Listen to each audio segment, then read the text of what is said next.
Hello and welcome to How to Deal with Grief and Trauma. My name is Nathalie Himmelrich.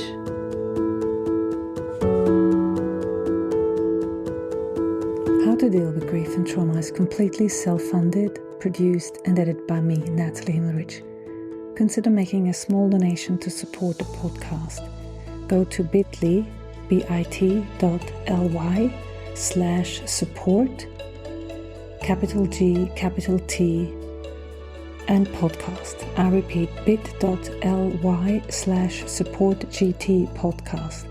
Thank you so much. And for more information, please visit Nathalie's website, join the podcast Instagram page, and subscribe to the newsletter to receive updates on future episodes. Welcome to today's episode. My name is Nathalie Himmelrich, and I'm your host. As we are slowly moving into June, I wanted to take some time to celebrate. On the 21st of June, 2022, I started this podcast. So it is going to be 4 years that I have been podcasting, and as part of that, I have prepared a mini-series. I think I love mini-series because it gives me sort of a topic, a span to think about it. So I want to welcome you to this very special mini-series. So as the podcast is turning 4 years old, I have been sitting with that number, letting it sink in, because when I launched this show in June 2022, I had no idea where it would take me or how many of you it would reach, how many of you would listen and continue to listen. And also, given the research that most podcasters stop after 3 to 5 episodes, I was just discovering how intense this really was and whether I could sustain it. So to mark this anniversary, I have pulled together the 10 most listened to episodes in the podcast history. And I'm doing something that I have never done before. I'm going to go back into each one, reintroducing the guest to you, summarizing what we talked about, and reflecting on why I think that conversation resonated the way it did.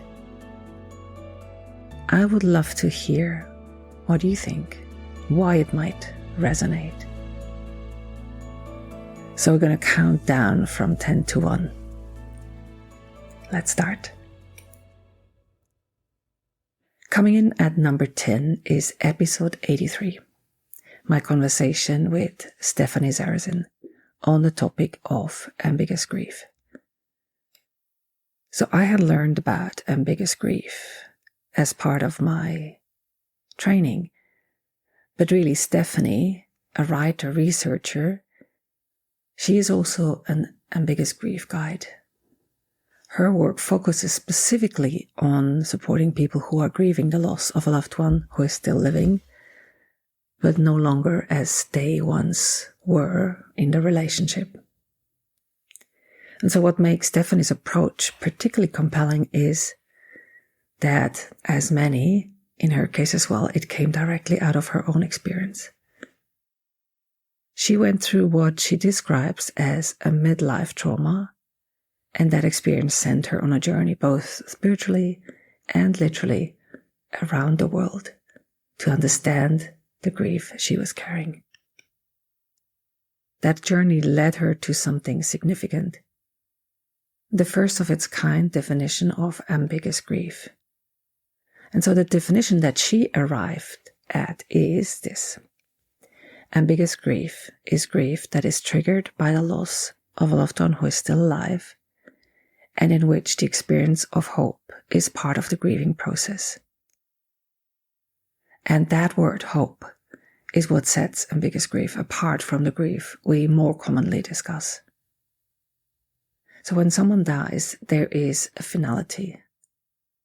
With ambiguous grief, however, the person is still there, which means the loss is never quite closed. And that makes that grief harder to name, harder to explain to others, and often harder to give yourself permission to feel.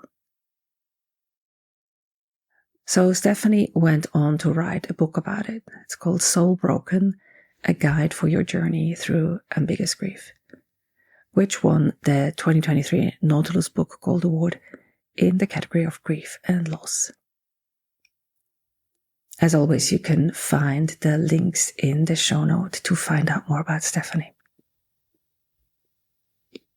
So in our conversation, we explored what ambiguous grief actually looks like in practice or in personal experience, the kind of losses that trigger it, including the end of a marriage or long-term relationship, estrangement from a family member, or the experience of watching someone you love change in ways that feel like loss, whether it is through illness, addiction, or profound personal transformation.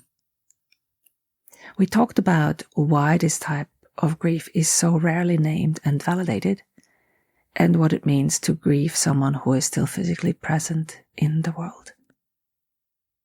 So one thing that struck me in this conversation was how much of ambiguous grief is lived in silence.